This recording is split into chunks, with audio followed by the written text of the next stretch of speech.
여러분은 지금까지 인생을 살아오면서 언제 가장 억울한 일을 겪어보셨습니까? 저는 시민사회단체에서 일하며 돈을 받아먹었다거나 그에게 돈을 요구했다는 터무니없는 음해를 당할 때가 가장 억울했습니다. 그 중에서도 어느 기업에 5억을 요구했다는 중상보략으로 10개월 동안 검찰의 내사를 받은 적도 있습니다. 지난해 큰아이가 결혼할 때도 보통 사람들이 다 하는 서울의 예식장이었는데 초호합한 결혼식이라는 거짓 뉴스를 만들어내며 비난하는 사람들도 있었습니다. 그런데 이 사람들은 오히려 늘 환경 관련 사업장이나 유해 사업장에서 돈을 뜯어먹고 사는 사람들입니다. 현재 전 정부에서 일했던 장차관 23명이 검찰의 조사를 받고 있다고 합니다. 또 야당 인사들의 무차별적인 수사도 이루어지고 있습니다. 한 사람을 죄인으로 만들기 위해서 검사만 100명을 동원하기도 하고 야당 대표를 잡기 위해서 검사 53명을 동원해서 여러 해 동안 먼지 털듯 수사도 하고 있습니다. 그래서일까요? 앞으로 5년간 검사 220명을 더 뽑는다고 합니다. 자신들의 정권 유지를 위해서 종북몰이를 하고 최고의 정보통 전 정부의 고위직 인사들을 구속하고 수사합니다. 세상에는 언제나 억울한 사람들이 가득합니다. 12구 참사가 발생하고 2달이 가까워지고 있지만 아직도 누구 하나 책임지는 사람은 없고 원인을 밝히지도 못하고 있습니다. 매일 아침 방송에서 살아남은 가족들이 인터뷰하는 것을 듣는 것이 참 힘듭니다. 10대 고등학생이 그날 참사 현장에 함께 갔던 여자친구와 또 가장 친한 친구를 잃고 본인은 부상으로 치료를 받았다는데 며칠 전 숙박업소에서 극단적인 선택을 했다는 정말 가슴 아픈 소식도 있었습니다. 본인의 친구들을 이끌고 간 것에 대한 책임감과 죄책감이 컸을 것입니다. 그 소식을 들은 총리라는 인간은 그렇게 말합니다. 좀 더 굳건하게 잘 견뎠어야지. 그런다고 주고 국가가 지키지 못해서 억울한 죽임을 당한 희생자에 대해서 오히려 마약 범죄자의 누명을 씌우려는 그런 시도도 있었습니다. 어서속히 이분들의 바람을 정부에서 수용하고 진상규명과 책임자 처벌을 원하지만 아마도 그런 일은 없을 것 같습니다. 이 억울한 가족들의 남은 인생은 살아도 산 것이 아닐 것이고 가슴 깊이 꽂힌 해못을 뺄 수도 없을 것입니다. 억울하다고 주장하는 사람은 많지만 누가 봐도 정말 억울한 사람이 있고 아무리 봐도 억울하다고 할 이유가 없는데도 억울하다고 주장하는 사람이 있습니다. 심지어 살인죄를 짓고도 너무 중한 판결을 받았다고 대법원에 상고합니다. 그러나 이번 정권이 출범한 이후로 검찰 독재로 인한 억울한 국민은 부지기수로 양산되는 실정입니다. 죄 없는 국민을 죄인으로 만들어서 처벌하는 짓으로 권력을 이용하는 자들이 오히려 자기가 억울하다며 가짜뉴스니 명예훼손이니 심지어는 스토킹 피해를 받다느냐면서 국민을 겁박하고 고소와 고발을 남발하고 권력의 개가 된 경찰과 검찰은 득달같이 달려들어 압수수색을 남발하고 판사는 신청을 기다렸다는 듯이 마구잡이로 압수수색영장과 구속영장을 내주고 있습니다. 그러나 정당한 언론사의 취재에 대하여 스토킹 피해를 봤다며 고소한 사건에 대해서 법원은 정당한 취재 행위라고 했고 언론의 자유는 보장돼야 한다는 판단을 해 주었습니다. 성경에 나오는 인물 중에도 억울한 사람이 아주 많습니다. 그러나 저는 그 중에서 가장 억울한 한 사람을 뽑으라면 당연히 요셉이라고 말씀드릴 것입니다. 요셉은 아무런 죄 없이 17살에 형들에 의해서 버려지고 이집트의 노예로 팔려갔습니다. 범죄에 가담하지 않은 대가로 옥에 갇혔고 무려 13년 동안이나 억울한 노예와 옥살이를 해야 했습니다. 그러나 성실함과 하나님의 간섭으로 30세에 이집트의 총리가 됩니다. 왕은 요셉에게 정권을 위임하는 인장 반지를 넘겨줍니다. 총리가 된 요셉이 어떤 사람이었고 그가 어떤 대접을 받았는지는 오늘 본문을 보면 잘 알 수 있습니다. 흉년이든 가나안에서 자기를 버린 형들과 아버지를 모시다가 함께 살았는데 어느 날 그 아버지 야곱이 이스라엘이 세상을 떠나게 됩니다. 시신의 방부 처리를 해서 미라로 만드는 데만 40일이 걸렸고 이집트 국민은 70일간의 애도 기간을 가졌습니다. 그리고 아버지의 유언을 지키려고 가나안에 매장하러 길을 떠납니다. 그 상여 행렬은 참으로 대단했다고 9절 말씀에 기록하고 있습니다. 그 굉장한 상여 행렬이 볼만하였다. 그리고 요르단 동쪽 마므레 앞 박벨라 밭에 있는 미리 사두었던 곳에 아버지를 장사합니다. 장례 행렬에 동행한 모든 형제와 요셉은 다시 이집트로 돌아왔습니다. 이때부터 요셉을 버리고 팔아남겼던 형들은 두려움에 빠지게 됩니다. 이집트의 총리인 요셉이 마음만 먹으면 언제라도 자기들에게 복수할 수 있고 그러면 죽을 수도 있게 되었기 때문입니다. 그러나 자기들을 지켜줄 아버지는 이제 세상에 없고 무덤에 있습니다. 형들은 살기 위해서 진짜인지 알 수 없는 아버지의 유언을 들먹거리며 요셉에게 용서를 구합니다. 비굴하게 목숨을 구걸하는 형들의 소식을 들은 요셉은 펑펑 울었다고 성경은 기록합니다. 형들이 요셉 앞에 나와서 엎드립니다. 그리고 말합니다. 우리는 아우님의 종입니다. 그때 요셉은 이렇게 말합니다. 두려워하지 마십시오. 내가 하나님을 대신하기라도 하겠습니까? 선과 악을 구분하고 악인을 심판하는 것은 오직 하나님만이 하실 수 있는 영역입니다. 요셉은 그것을 너무나도 잘 알고 있습니다. 그렇기 때문에 요셉은 참 신앙인인 것입니다. 형들이 노예로 팔았기 때문에 결과적으로는 이집트의 총리가 되었지만 사람이라면 누구도 과거에 고통스럽고 억울했던 시간들을 기억하며 이를 바득바득 할며 내가 반드시 복수하리라고 그렇게 다짐하고 있을 것입니다. 오늘의 성공은 성공이고 과거는 과거일 뿐입니다. 오늘의 대한민국 대통령을 보십시오. 누가 뭐라고 해도 그는 지난 정부에 의해서 검찰총장이 되었기 때문에 지금 대통령의 자리에 앉아서 독재 정치를 하고 자기가 하고 싶은 것은 모든 것을 다 하게 되었지 않습니까?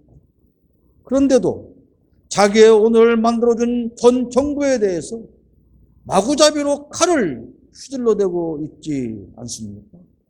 저는 그런 생각이 듭니다. 왜 나를 검찰총장에 임명하고 대통령이 되게 한 거야. 너무 힘들어 죽겠어. 나 못 살겠어. 마음대로 술도 못 먹겠어. 이런 생각으로 복수를 하고 있는 것은 아닌지 참 궁금합니다.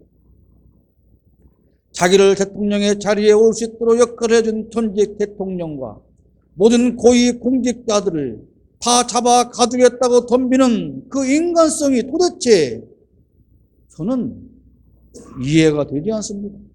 설령 전직 대통령이 조금 부족한 부분이 있었고 간신배들이 저 사람을 가만두면 안 됩니다 라고 음해를 해도 무슨 소리냐? 그래도 전직 대통령 아니냐? 그래도 국가와 국민을 위해서 최선을 다했지 않느냐? 비록 부족한 부분이 있다 할지라도 누가 완벽한 정치를 할 수 있겠느냐? 이렇게 말하고 감싸고 보호해야 하는 것이 인간의 도리가 아니냐? 그런 말입니다. 저는 오늘 지도자다움을 말씀드리고 싶습니다. 요셉은 그야말로 선한 지도자다움을 보여주고 있습니다. 만약 그때도 오늘과 같은 지지율 조사가 있었다면 요셉의 지지율은 몇 %가 나왔을까? 며칠 전 윤석열 대통령에 관한 지지율 조사가 발표되었는데 뭐 30%가 넘고 40% 가까이 육박했다고 지금 난리가 났습니다.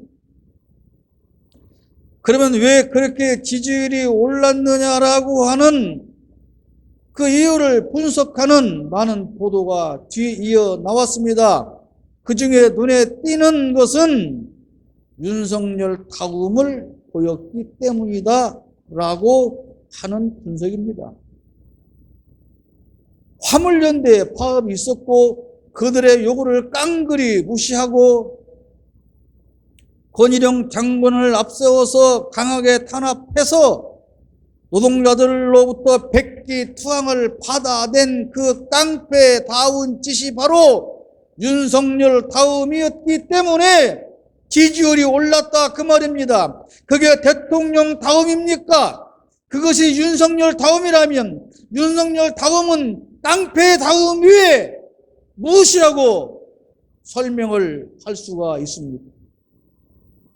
과연 그것이 맞는 분석이고 대통령과 여당에서 그렇게 믿고 있다면 그러면 앞으로 지지율을 더 올리기 위해서는 도대체 어떤 포악한 정치를 하겠다는 것인지 국민들은 등골이 오싹해지고 있습니다. 그렇기 때문에 하루라도 더 빨리 이런 일을 막아야 한다는 생각으로 어제도 그 올겨울에 가장 추웠던 광장에 전국에서 국민들이 깃발을 들고 40만 명이 모여서 분노하고 외쳤던 것입니다. 그들은 독재자 다움을 보이면 국민들이 벌벌 떨고 무서워서 자기들의 지지율이 올라갈 거라고 생각하고 있습니다. 윤석열 다움, 대통령 다움이 국민을 탄압해서 무릎을 꿇려야 하는 것이라면 그것이 과연 옳은 일입니까? 대통령의 지지율이 낮다는 것은 그만큼 일을 잘못한다는 방증인데 오히려 더 잘못된 정책을 펴고 국민을 상대로 싸우겠다는 것이라면 무슨 일이 있어도 그저 잘한다고 아부하는 간신들과 자리 나눠 먹고 이권 챙기는 일만 하겠다는 것이지 않겠습니까? 그러면 나머지 다수의 국민은 어떻게 살아가야 한다는 말일까요? 내년에는 가스요금도 심지어 전기세도 2배로 인상할 예정이라고 하지 않습니까? 전국에 도저히 힘들어 못 살겠다는 그런 국민의 아우성은 가득하고 참사로 인한 희생자 유가족의 눈물과 절규 따위는 안중에도 없고 가진 자에게 더 주기 위한 정책과 죄책근 몇 사람의 자리를 지켜주기 위해서 눈물 겹도록 귀닫고 눈 감고 한 길로만 가는 사람에게서 과연 대통령 다움을 찾을 수 있단 말입니까? 그런 대통령과 한 통속이 되어서 한술 덧대며 대통령답지 못한 그에게 잘 보이기 위해서 낫가죽 두껍게 파리가 발 비비는 것보다도 더 손바닥을 비벼대는 고위 공직자들은 공직자다움이 없고, 그들을 견제해야 할 국회의원들은 국회의원다움이 전혀 없습니다. 요즘 많은 교인이 교회를 떠나고 있습니다. 왜 그럴까요? 제가 어제 광장에 연설하고 내려왔더니 참 많은 사람들이 쫓아와서 사실은 저도 기독교인입니다. 사실은 저도 기독교인입니다. 그런데 교회를 안 나간 지가 언제부터인지 얼마나 오래되었는지 기억도 나지 않습니다. 라며 쫓아와서 손잡고 반에서 내려왔더니 정말 많은 사람들이 제 손을 잡아주며 격려하는 모습을 보았습니다. 왜 교인들이 교회를 떠나가고 있을까요? 교회 다움이 없고, 목회자 다움이 없고, 성도 다움이 없기 때문이 아니겠습니까? 며칠 전 어느 신학자의 발표를 보았습니다. 주제는 이른바 MZ세대가 왜 교회를 떠나느냐 하는 것이었습니다. 젊은이들은 왜 교회를 떠나가고 있을까요? 가장 많은 이유가 설교자의 언행이 일치하지 않는 데서 오는 실망감이라고 했습니다. 강단에서 설교할 때의 모습과 강단 아래에서의 말과 행동이 전혀 일치되지 않는다는 것이었습니다. 요즘 젊은 세대의 화두는 공정이라고 합니다. 그런데 교회에서도 그런 공정이 사라지는 것을 보면서 회의를 느낀다고 합니다. 말로 하는 설교를 듣고 변화될 교회는 없다고 했습니다. 말로 하는 설교에 맞는 그런 행동이 뒤를 이어서 사람들에게 보여줄 때 젊은이들의 공감을 얻을 수 있다는 것입니다. 이 연구 결과에 저도 100% 공감합니다. 그리고 저 역시 날마다 외치는 이 설교가 과연 누구를 변화시킬 수나 있을지 자신이 없습니다. 내 아내가, 내 자식들이, 나를 아는 친구들과 많은 사람이 과연 나의 이 외침을 듣고 몇 사람이나 공감할지, 나는 외침에 맞는 행동을 보이기나 하는 것인지 참 두렵고 부끄럽습니다. 두 번째로 제가 공감하는 응답은 교회에서 할 일이 너무나도 많다는 것이었습니다. 안식일의 개념은 쉬는 것인데 주일을 안식일처럼 지켜야 한다고 가르치면서 교회에서 주일날 하루 종일 쉴 틈 없이 일만 하다가 지쳐서 집에 돌아온다는 것입니다. 그리고 다음날 월요일에 출근해서는 주일날 쉬지 못한 피로가 몰려와서 일도 제대로 하지 못하고 무기력하게 졸다가 돌아오는 일이 많다고 합니다. 엿새 동안 세상에서 지친 몸이 교회에서 더욱 혹사를 당합니다. 그런데 그렇게 지치고 힘들게 일하면서 과연 그러면 교회에서 얻어오는 것이 무엇이냐? 없다는 것입니다. 안식도 없고 위로도 없고 격려도 받지 못하고 세상에서 받은 상처를 싸매지도 못한다는 것입니다. 그저 설교 몇 번 하고 월급 받는 목사에게는 좋은 차 사주고 그렇게 구하기 어려운 아파트도 공짜로 마련해 준답니다.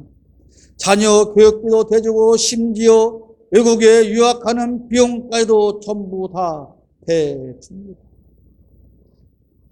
젊은 청년들은 학비를 벌기 위해서 밤에 늦은 시간까지 아르바이트를 뛰면서 그 돈에서 또 11조를 하고 헌금을 하면서 그렇게 쉬지 못한 몸을 이끌고 또 교회에 가서 하루 종일 일을 하는 목사라는 사람은 그런 대우를 받고 그렇게 힘들게 살아가는 그들에게 주는 것은 없는 교회. 그들은 늘 갑의 자리에 앉아서 말로만 가르치고 충성을 강요하고 헌금만 강요하는 그런 목회자들이 지배하고 있는 교회. 거기에서 젊은이들이 얻을 것이 없다는 것입니다. 이것은 대형 교회의 모습이죠. 그렇다면 소형 교회거나 개척 교회는 어떨까요? 오히려 큰 교회보다 할 일은 더 많습니다. 장로가 해야 할 일, 집사가 해야 할 일까지도 다 청년들이 도맡아서 합니다. 운전도 해야 하고 찬양대원도 해야 하고 교사도 해야 하고 주방 봉사도 해야 하고 청소도 해야 합니다. 교회에서 일을 마치고 돌아오면 너무나도 지쳐서 파김치가 듭니다. 그런데 그렇게 일하고 얻는 것이 없습니다. 기껏해야 나중에 하나님께서 복으로 다 갚아주실 거야. 그러니 열심히 충성해야 돼 라는 말 듣는 것 말고 그들이 얻는 것이 없다는 것입니다. 여전히 공부는 해야 하고 학비는 모자라고 취직은 안 되고 결혼도 못하고 결혼해도 아이 갖는 것조차 겁이 나고 시간적인 여유가 없어서 연애조차도 못하는데 그런데도 충성과 봉사만 강요받고 육신은 지쳐갑니다. 교회 다닐 이유가 없습니다. 죽어서 천국 간다고요? 그것은 죽은 다음의 일입니다. 수십 년 후에 죽어서 천국 가는 것보다 오늘 하루가 더 심각하고 힘들고 중요합니다. 먼 훗날 그때 죽게 되면 죽기 전에 그때 예수 잘 믿어서 천국 가면 될 것 아니냐 그런 생각을 한다는 것이죠. 왜 그럴까요? 이런 모든 것들이 다 교회다움이 없어졌기 때문입니다. 대통령다움이 없는 나라, 목회자다움이 없는 교회, 정치인다움이 없는 국회, 지도자다움이 없고 기독교다움이 없습니다. 그럼 이런 그 무엇다움이 있어야 하려면 어떻게 해야 할까요?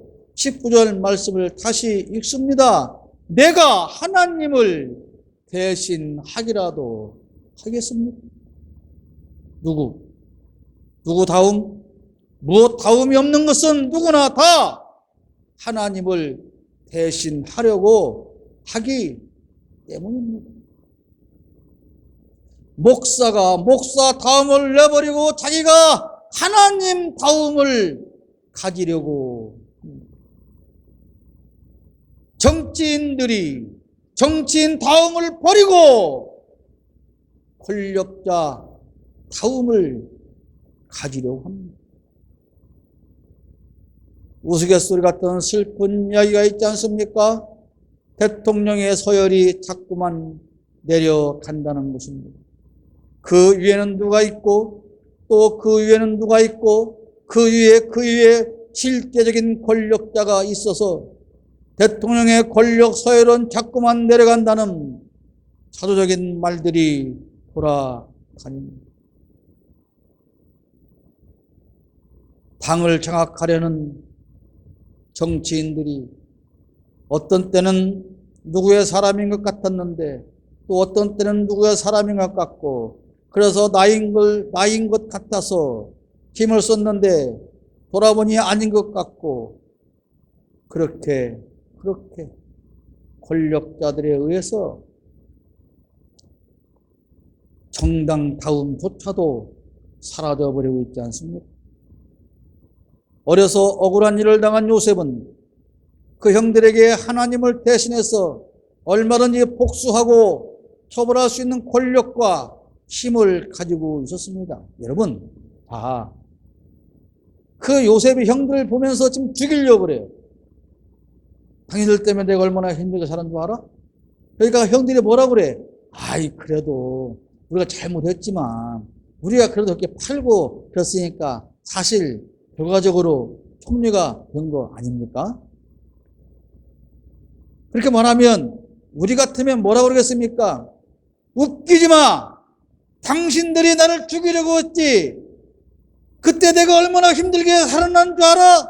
그때 거기서 살아난 건 내 힘이지 당신들의 힘이 아니야. 당신들은 나의 원수일 뿐이야. 우리 같으면 그러고 남지 않겠습니까? 당신들도 나처럼 저 빠져나올 수 없는 구렁텅이에 집어쳐놓고 산채로 매장시켜버릴 거야. 그렇게 하지 않겠습니까? 그런데 요셉은 뭐라고 말합니까? 형님들은 나를 해치려고 하였지만 하나님은 오히려 그것을 선하게 바꾸셨어. 오늘과 같이 수많은 사람의 생명을 구원하였습니다. 그리고 이어서 간곡히 말합니다. 그러니 형님들은 두려워하지 마십시오. 내가 형님들을 모시고 형님들의 자식들을 돌보겠습니다. 이렇게 요셉은 그들에게 간곡한 말로 위로했다. 사람들이 하나님을 대신하려고 합니다. 그러나 하나님은 심판자 이전에 사랑의 하나님이십니다. 그런데 인간들이 자기가 가진 쥐꼬리만한 권력을 가지고 마치 하나님이라도 된 듯 마구잡이로 칼을 휘둘러대며 사람을 협박합니다. 협박하고 공갈치고 위협하고 탄압하며 절대자라도 된 듯 오만방자하게 날뛰고 있습니다. 국민을 섬겨도 부족할 권력자들이 국민을 짓밟고 국민과의 전쟁을 선포하며 탄압하고 지 뱃속 쟁기기에만 여념이 없습니다. 요셉에게는 하나님의 자녀다움이 있었습니다. 요셉은 신앙인다운 삶을 살았습니다. 요셉에게는 정치 지도자다움이 있었습니다. 그에게는 형제다움이 있었고 인간다움이 있었습니다. 교회는 교회다움이 있어야 합니다. 대통령은 대통령다움이 있어야 합니다. 정치인은 정치인다움이 있어야 합니다. 목사는 목사다움이 있어야 합니다. 기독교인은 신앙인다움이 있어야 합니다. 왜 무엇 다움은 없고 모두가 다 하나님을 대신하려고 합니까? 여러분은 하나님이 아닙니다. 그러므로 심판자도 아닙니다. 그러므로 억울한 사람을 만들어낼 권리도 전혀 없습니다. 선한 사람을 억압하고 탄압할 권리는 전혀 더욱 없다는 사실을 잊지 말기를 바랍니다. 하나님도 그렇게 하시지 않습니다. 하나님을 대신하려고 날뛰지 말기를 바랍니다. 무엇다움을 보여주는 그런 삶이 되기를 바랍니다. 지금 여러분이 앉은 그 자리에서 나는 이 자리에 앉기에 합당한 그 다움을 가지고 있는지 철저하게 돌아보기를 바랍니다.